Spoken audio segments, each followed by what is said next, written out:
नमस्कार दोस्तों, आप सभी का लॉ सीखो के दैनिक समाचार विश्लेषण में। चलिए आज के आर्टिकल देखते हैं। आज का जो हमारा पहला आर्टिकल है ये इलेक्टोरल बॉन्ड के संबंध में है।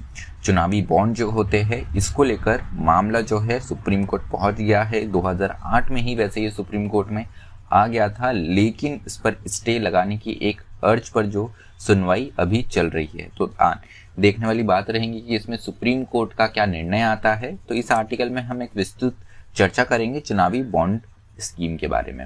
उसके बाद में जो दूसरा आर्टिकल है हमारा, ये भारत और बांग्लादेश के संबंधों के बारे में है। बांग्लादेश अपने 50 वर्ष पूर्ण करने वाला है। साथ ही साथ भारत एक ऐसा देश था जिसके मुख्य सहयोग से बांग्लादेश एक स्वतंत्र देश बन पाया था। तो उस बारे में हम बात करेंगे कि कैसे हमारे अभी तक के संबंध रहे हैं और आगे के लिए क्या चीजें जरूरी हो सकती है। अंत में न्यूज इन फ्लैश होता है जिनमें हम महत्वपूर्ण समाचारों के बारे में चर्चा करते हैं। तो चलिए मैं आगे बढ़ूं उससे पहले लॉ सीखो के प्रोजेक्ट मैवरिक के बारे में आपको बताना चाहूंगा। ये 100 रुपए की राशि में उपलब्ध ऑलमोस्ट फ्री कोर्स है। उसके अलावा आज का एमसीक्यू ये है कि हाल ही में हमारे देश के जो अभी मुख्य न्यायाधीश है 47th न्यायाधीश जो है, उन्होंने रिकमेंड करा है 48th chief justice of India को। तो आपको बताना है देश के 48th chief justice of India निम्न में से कौन रहने वाले हैं। आपको ऑप्शन ए है justice Indu Malhotra, option B है justice Gautam Patel, option C है जस्टिस आर नरीमन या option D justice NV Ramana. जो भी आपका उत्तर हो कमेंट बॉक्स में जरूर लिखिएगा। बढ़ते हैं हमारे वर्णनात्मक प्रश्न की ओर। तो वो आज का ये है कि भारत बांग्लादेश के जो अभी तक के संबंध रहे हैं उसको हम अगले स्तर पर कैसे पहुंचा सकते हैं।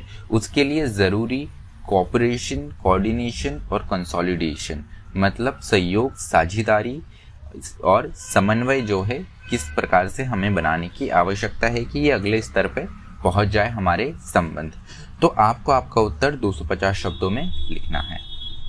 तो चलिए जो हमारा पहला आर्टिकल है इलेक्टोरल बॉन्ड स्कीम के बारे में, चुनावी बॉन्ड के बारे में, उसके बारे में हम बात करते हैं। तो सरकार के द्वारा ये स्कीम जो है लाई गई थी, जिसको देखते हुए 2018 में याचिका दायर की गई थी सुप्रीम कोर्ट ऑफ इंडिया में कि चुनावी बॉन्ड स्कीम जो है वो निकाल देनी चाहिए।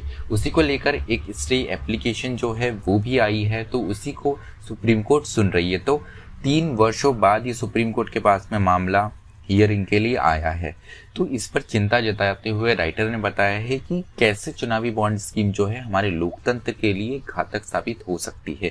तो अगर हमारे लोकतंत्र की हम बात करें, जहाँ पे हमें वोट देने का अधिकार है, जो कि हम वोट देते हैं ये कंप्लीट इंफॉर्मेशन, मतलब हम जिस भी कैंडिडेट को या पार्टी को वोट देते हैं उसके बारे में सारी जानकारी हमें रखने की और उसको जानते हुए फिर हमें वोट देने का अधिकार है। तो यहाँ पे राइट टू नो जो है ये इंटीग्रल पार्ट है कि जानने का जो अधिकार है उसी को देखते हुए हमें राइट टू इन्फॉर्मेशन एक्ट भी मिला हुआ है कि तो राइट टू नो जो है, जानने का अधिकार जो है, ये फ्रीडम ऑफ एक्सप्रेशन का इम्पॉर्टेंट पार्ट है। तो जो अभिव्यक्ति की स्वतंत्रता है इसका ये एक ज़रूरी हिस्सा है। तो यहाँ पर इसे देखा जाता है कि इलेक्टोरल बॉन्ड जो है इसे काफ़ी दुरुपयोग इसका किया जा सकता है, जैसे बाइंग द पुलिस को खरीदने के लिए, और यहाँ पर जो आपका रेगुलेटरी मैकेनिज्म है उसको कैप्चर करने के लिए, और उसके साथ ही साथ फेवर्स के लिए।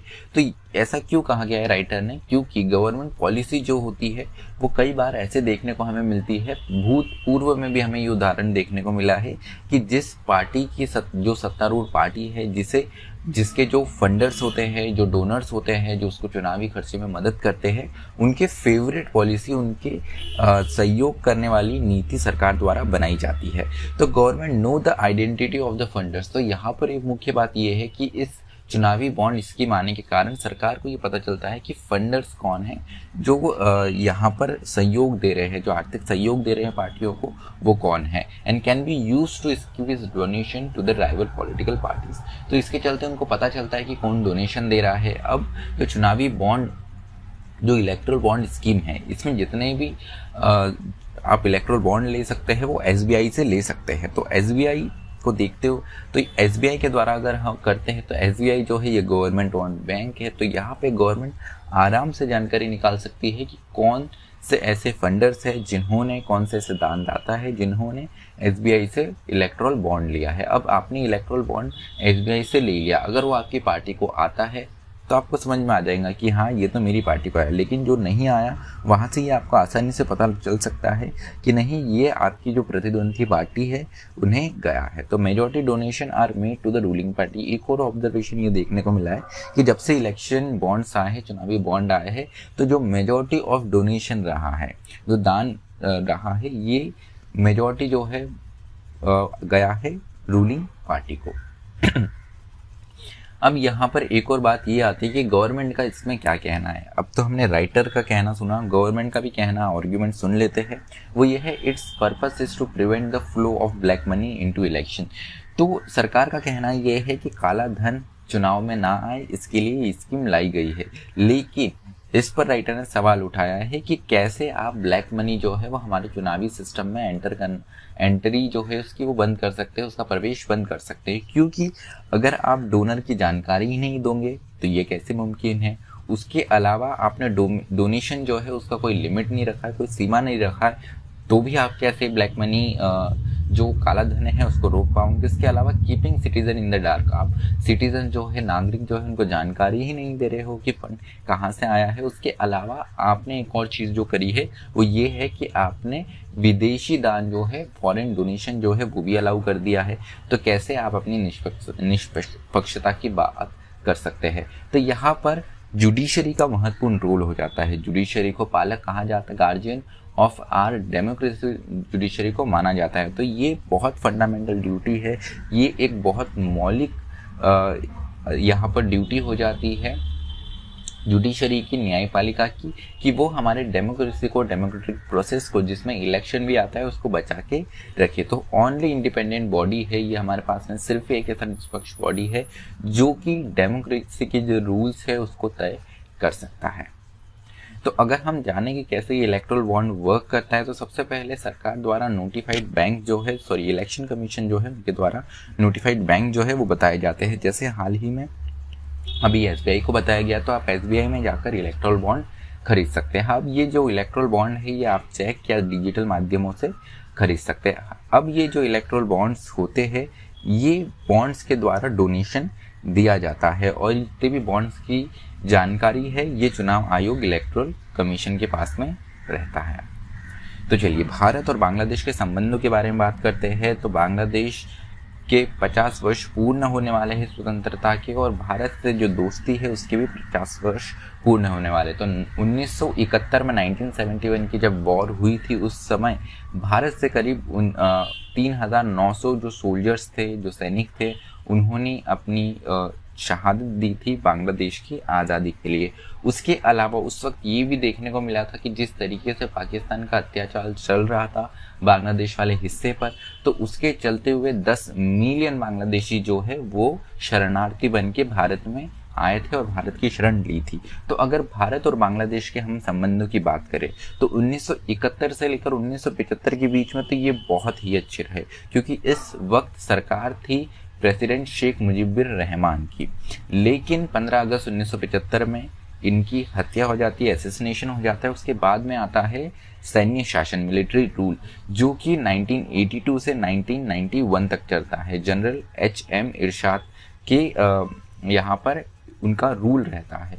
तो इनके नेतृत्व में ये सैन्य रूल चलता है। उसके बाद में 1991 में जो है पार्लियामेंट्री डेमोक्रेसी, जो संसदीय लोकतंत्र है वो यहाँ पर वापस बहाल होता है। तो 2015 में देखने को मिलता है कि कैसे लोकतंत्र बहाल होने के बाद में धीरे धीरे हमारे संबंध बांग्लादेश से और गहरे होते चले गए। इसका उदाहरण 2015 में जो लैंड बाउंड्री एग्रीमेंट है, जिस तरीके से हमने हमारा जमीन विवाद सुलझाया, वो एक अपने आप में बहुत बड़ा उदाहरण था कि कैसे शांति से लैंड डिस्प्यूट जो है वो भी सुलझाई जा सकती है। तो कुछ महत्वपूर्ण आंकड़े हैं वो हम जान लेते हैं। तो Bangladesh is currently India's biggest trading partner in south Asia. तो दक्षिण एशिया में बांग्लादेश हमारा सबसे बड़ा जो है व्यापारिक मित्र है। यहाँ पर अगर इंडियन एक्सपोर्ट की बात करें तो $9.21 मिलियन का एक्सपोर्ट हुआ है, और इम्पोर्ट जो है वो 2018-19 में $1.04 बिलियन का इम्पोर्ट हुआ है। उसके अलावा 3 क्रेडिट लाइन जो है वो भी हमने काफ़ी सहायता भी करी है। रोडवेज, रेलवेज, ब्रिज और पोर्ट जो कि आधारभूत ढांचा खड़ा करने के लिए करीब $8 मिलियन का यहाँ पर मदद की गई है बांग्लादेश के भारत के द्वारा। अब इसमें एक और चीज़ ये देखने को मिलती है कि जो मदद की गई है उसमें का अभी केवल 10% ही यूटिलाइज किया जा चुका है, क्योंकि देख सकते हैं कि भारत में भी एक रेड टेपिज्म है जिसके कारण फंड रिलीज होने में थोड़ा समय लगता है। उसके अलावा बांग्लादेश में भी इसका इम्प्लीमेंटेशन काफ़ी स्लो चल रहा है। उसके अलावा बांग्लादेश भी एक महत्वपूर्ण भूमिका निभाता है भारत में, क्योंकि यहाँ पे अगर हमारा 35% नेशनल मेडिकल पेशेंट देखे तो ये बांग्लादेश से ही आता है, और 50% of India revenue from medical tourism जो है वो बांग्लादेश से हमें देखने को मिलता है। उसके अलावा कनेक्टिविटी की बात करें तो उसमें भी बांग्लादेश ने बड़ी भूमिका निभाई है। कोलकाता और अगरतला ये अपने आप में काफ़ी दूर है अगर हम भारतीय सीमा से जाए तो, लेकिन अगर हम बांग्लादेश से होते हुए गुजरे तो इनका जो डिस्टेंस है वो कम हो जाता है। तो यहाँ पर कोलकाता और अगरतला का जो डिस्टेंस है 1650 किलोमीटर का, इसको कम कर दिया है बांग्लादेश ने, क्योंकि उन्होंने अपनी ज़मीन से यहाँ पर बस रूट को अलाउ किया है। उसके अलावा मैत्री सेतु भी इनॉग्रेट किया गया है। ये 1.9 किलोमीटर लॉन्ग ब्रिज है जो कि सबरूम भारत में और जो बांग्लादेश में रामगढ़ है उनको जोड़ता है। उसके अलावा Bangladesh allowed shipment its Mongla and Chittagong seaport to Agartala. तो यहाँ पर हमारे जो लैंडलॉक स्टेट है असम, मेघालय, त्रिपुरा, इनकी काफ़ी मदद करता है बांग्लादेश, क्योंकि इनके पास में कोई डायरेक्ट सीपोर्ट नहीं है, समुद्री बंदरगाह नहीं है। तो ये चिटगांव और मोंगला जो बंदरगाह है इसका इस्तेमाल जो है इन राज्यों को भी करने के लिए देता है। उसके अलावा कुछ इश्यूज इन्वॉल्व है जिस पर ध्यान देना ज़रूरी है। सबसे पहले ये है कि 2020 में हाईएस्ट शूटिंग देखने को मिली बीएसएफ की तरफ से बांग्लादेश और भारत की सीमा पे। उसके अलावा तीस्ता वाटर शेयरिंग इशू जो है, तीस्ता जो रिवर में जो पानी किस तरीके से शेयर किया जाएगा, बंटवारा उसका होगा, ये अभी भी एक अनरिजॉल्व मुद्दा हमारे सामने बना हुआ है। उसके अलावा national register of citizen NRC जो है ये भी एक डिस्प्यूट का विषय बना हुआ है। उसके अलावा एक और चीज़ जो देखने को मिल रही है वो ये है कि केवल बांग्लादेश ही नहीं, श्रीलंका, नेपाल, मालदीव जो है ये चीन की तरफ अपना एक झुकाव दिखा रहे हैं, क्योंकि चीन के द्वारा बहुत ज़्यादा इन्वेस्टमेंट इनके देश में किया जा रहा है। तो इसको देखते हुए हमें कहीं ना कहीं इंटरेस्ट सिक्योर करने की ज़रूरत है, बांग्लादेश को अपने तरफ बनाए रखने की आवश्यकता है। चलिए न्यूज़ इन फ्लैश पर आते हैं। तो आज का जो न्यूज़ है वो स्वेज कैनाल से है। तो यहाँ पर स्वेज कैनाल जो कि बहुत ही महत्वपूर्ण रास्ता माना जाता है अगर आप समुद्र से ट्रैवल कर रहे हैं, तो यहाँ पर एक जो जहाज है MV एवर गिवन जो है ये Japanese ship leasing to Shoei Kisen कैसा एक वेसल जो है ये फंस चुका है। तो इसके फंसने के कारण यहाँ पे पूरी आवाजाही जो है स्वेज कैनाल की वो ठप हो गई है।